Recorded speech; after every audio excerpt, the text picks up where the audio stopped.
Cummings gradually reeling him in. Here's Happy Surveys hitting top gear and Colossus late. Happy Surveys, Colossus deep out. They're getting to numero uno. Colossus streaking to the lead close to home, and there's 100 winners for Neil Callan. Colossus from Happy Surveys, a metallic star rattled home to take third. Ahead of Up and Coming and a weakening numero uno. Then Noble Alpha, Tony Boy, Our Generation. Well, how would you compare your first season here to where you are today? Well, the first season I came here, I only came for like 3 months, so it wasn't a long period.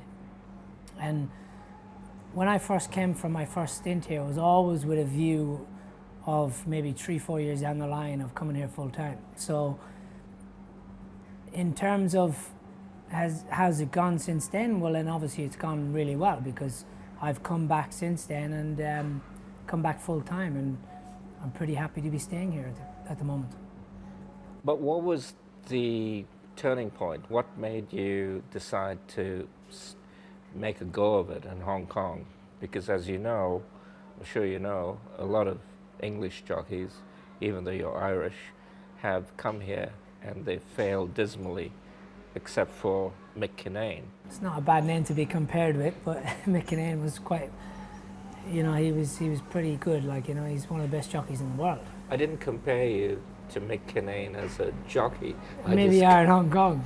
I just said that Mick made a go of it here and did very well for himself. Yeah, he did. Yeah, look, you know, I suppose perseverance more than anything. You know, I hate, or I don't like being not good enough at anything. So to make it here, I suppose you have to be good enough in the first place. But most important is getting the trust and getting the support from the trainers here. I think that's the biggest hurdle any jockey coming from England or Ireland or any part in Europe. And obviously, like falling in line with the culture of racing here. It's completely different to what we're used to. So, what is the culture of racing here? How would you describe it to someone who doesn't know? Well, it's personally, I think it's more the sharpness. It's quite sharp, it's intense, everything's fast, you know, and it's most important to have gate speed, and, you know, so I think in terms of that, I think it's your speed reactions. You have to be so much sharper than you are at home. Did you ever think about, like, calling it quits in Hong Kong at any stage and going back, or did you just decide, because you're a stubborn kind of guy, that because you're Irish, that you would just stick it out? I would have stuck it out for a certain period of time, whether it went either way. But depending on like the few stints that I had leading up to when I came here, like long term, you know, whether if I'd have kept getting the little bit of support each time I kept coming back, whether I didn't get that step-by-step support as I kept coming back, whether I would have come back full time, I don't know. I can't answer that. But I'm just lucky that I wanted to succeed here when I came here because the kind of bug bit me, and I liked what I saw. I love the competitiveness. You know, like each year I've come back here, there's been better and better jockeys here, and it's been harder and harder, and you know, people have perceived it to be harder and harder. But I thrive on that. I love that. I love having stiff competition wherever I am. So yeah, I feel like something like that has just made me want to keep coming back. And obviously, like the lifestyle I spend with my family, which is most important to me as well, is the time I can spend with them. You are a family man. Can you just explain, you know, to people, family life in a hectic city like Hong Kong? How do you balance that? When I'm in England, when I was riding, you know, I get up in the morning, my kids get up ready for school. I see them for an hour or 2 hours, and then I'd have to go sweating or the gym or whatever, and then they're gone to school. Then I'm on the road, and I don't get home till sometimes it could be midnight if I do 2 meetings. Then I don't see my kids till the next day. So I kind of see it here as a little bit easier because I get to see them every day, every morning, and then in the afternoon time, when it's time to go and pick them up from school, it's like 4 o'clock, 3:30. So there's not really much to do because I've done all my work up to like midday, whether it's finishing my track work at like 8, 9 a.m. in the morning after trials, and then I go home and I do a lot of work, groundwork on the computer, looking at horses, looking at races, and making all my phone calls to get my rides. So it gives me the rest of the day then to spend time with my wife and be able to go and pick the kids up from school. Well, speaking about your wife, Trish, how has she settled into life in Hong Kong? I know she's doing her nails right now, but how's she settled in? Well, if she's willing to come into Central and just float around getting her nails done, I think she looks pretty happy to me. No, she's settling really well. When we first came, she met some nice friends like Nicole Perton and Marie Preble and them and Alex Founds, and you know, she kind of mixed in quite well. And you know, I suppose having the kids to mix with them as well helps, because it gives you kind of like reason for something to do with the kids. And then she does tennis. She's quite active like me, so we kind of sometimes walk out together or go for a hike or go on the bikes or whatever. So you know, she's pretty easygoing, my wife. So I think she says she's happy. She looks pretty happy. My kids look happy, and I'm happy. So if they're happy, I'm happy. We're all happy. Talking about happy, Blazing Speed. Tell us how that association happened, because Tony Cruz doesn't really pick his jockeys randomly. He's very careful. Blazing Speed's drawn away inside the 200 from California Memory. Dibiani gets going. Designs on Rome won't run a place today, but Blazing Speed with the run of the race is going to storm away with the champions in Cheda. Dibiani second, California Memory third, then Bubble Chic from Designs on Rome. Next.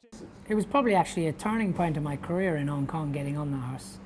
He was probably the one that kind of made it set in stone that I was going to come back here full time, especially for this season. But I don't know, I suppose maybe I had the Irish gift of the gab, I don't know. And I knew Mirko had to go back to Italy, and I just thought he was the ideal horse that was going to run in all the same races.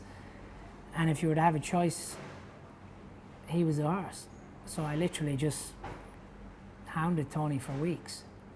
He kept telling me like, oh, he'd get back to me, he'd speak to the owners, this and that. And I think I actually drove him that mad that he just gave it to me out of sufferance anyway.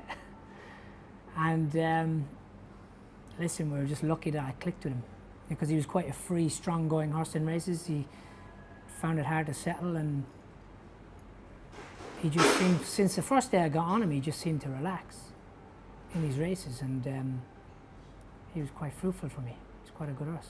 Attack just in front. Endowing runs on with Blazing Speed. Designs on Rome, but Military Attack still in front from Endowing, and Blazing Speed chiming in. Blazing Speed puts his head in front, and Blazing Speed takes out the Jockey Club Cup. He bloused out Military Attack and Endowing. Close up California Memory and Designs on Rome. Then Bubble Chic. Getting a run, and Designs on Rome down the middle, but Blazing Speed took the lead with 150 to go. He's roaring away with the QE2 Cup, and it's a big win for Blazing Speed. Neil Callan and Tony Cruz. What a battle for the Miners. Designs on Rome packing Claragib, Stefanos and Criterion, all there for the minor end of the prize. Then Helene Superstar, followed by Helene Happy Star, California Memory, Military Attack Week and Smoking Sun, Red Cadeaux and Same World last in. Seems to go better for you than any other jockey. Why do you think that is? Is he mad? He might be as mad as me, I don't know. No, I don't know. He's just, maybe it's because I ride a little bit longer than most jockeys here. So, you know, the European style, you ride a little bit longer, you kind of sit into them a little bit more. He's a type of horse that carries his head a little bit higher than normal. And I just tend to ride him with a loose rein and drop my hands on his neck. So whether that suits him and he just just whether he just relaxes with that sort of riding or not, I don't know, but I'm glad he does. You're also known to friends of mine that you're a very competitive jockey, and even though you and Zach are good golfing buddies and good mates, you don't give him an inch, do you? You don't give anyone an inch, right? No, but you know, I don't expect the same either. You know, like, we're all out there, it's a business. We're all out, it's a sport, but it's a business. And we're all out there to try and win. So I've got to do the best what I can for my owners and the trainers that I'm riding for, you know, and if they're putting their faith into me to give me the rides, well then I've got to put faith in myself to do the best for them. Blazing Speed chiming in. Blazing Speed puts his head in front, and Blazing Speed takes out the Jockey Club Cup. He bloused out Military Attack and Endowing. Close up California Memory and Designs on Rome. Then Bubble Chic. And look, you know, it's a difficult. It's not a difficult place, Hong Kong. It's different, you know, because when you're at home in England or whether you're at home in Australia, you still have your friends, all jockeys, but you may live like an hour away, or you may live like a couple of streets or blocks down the road. They're still competitive at home, you know, but at the same time, they're still trying to win. But I think it's different here because we all live in the same building. We daily lives are all integrated, so you know it's probably a bit. Well, I don't find it difficult, but maybe some do. But look, I'm sure they'll tell you the same. We're all there trying to win, and we have to do the best for who we're riding for on the day. That's the building of desperate housewives and desperate jockeys. Is that right? Soap opera there. I don't know. Maybe you might set one up. It'd be a good program. Maybe, I don't know. Could be a great reality series. They've done one in America, I believe. Hmm? They've done one in America, I believe. With jockeys? Yes, I think so. Don't Not sure if it was a success or not, but I think the Jockey Club might have something to say about that. But anyway, you've gone through a number of suspensions, right? yes. And you've bounced back from them, which shows incredible resilience. I mean, what's made you, is that the Irish in you, or where you've decided not to lay down and you decided to fight things that you believe in? Yeah, obviously, look, I believe in myself. I believe in my own ability to be able to hold my own wherever I go, whether it's here, whether in England or wherever. You know, I believe I'm good enough. I'm a good enough jockey to compete anywhere in the world. But I suppose, you know, it's like anything. I hate looking back on things. If I'm going to look back, you say, if I get a suspension for a careless thing, when I know I've done the wrong thing, then I've got no problem with holding my hand up and go back and look over it to make sure that I try not to do the same thing again. I don't care where you are in the world, wherever you ride. The law of averages and percentages is that you're going to get a certain amount of suspensions. You are. And probably more so here because we race a lot tighter, and you know the handicap system is so tight, you know, when you see like a length or 2 lengths covering a whole field. So it's very competitive, and sometimes I kind of let that competitive edge just get a little bit ahead of myself. But okay, it's not good to get suspended, but at the same time, you know, I don't see anything wrong with being competitive like that. You know, you have to have that bit of edge on you to maybe get a little bit of a head start on the others. But I am very competitive, and I always bounce back because I hate looking back. I don't like dwelling on the negatives, especially the negatives. I always try and push forward and be positive. And all those falls that you've taken and you bounce back, where even the Chinese media call you the Iron Man, even though you don't look like Robert Downey Jr., they call you the Iron Man. I mean, just tell us a little bit about those falls. I mean, they look bad, and you've bounced back. Yeah, they weren't pretty to fall, or they weren't pretty after or during the incident.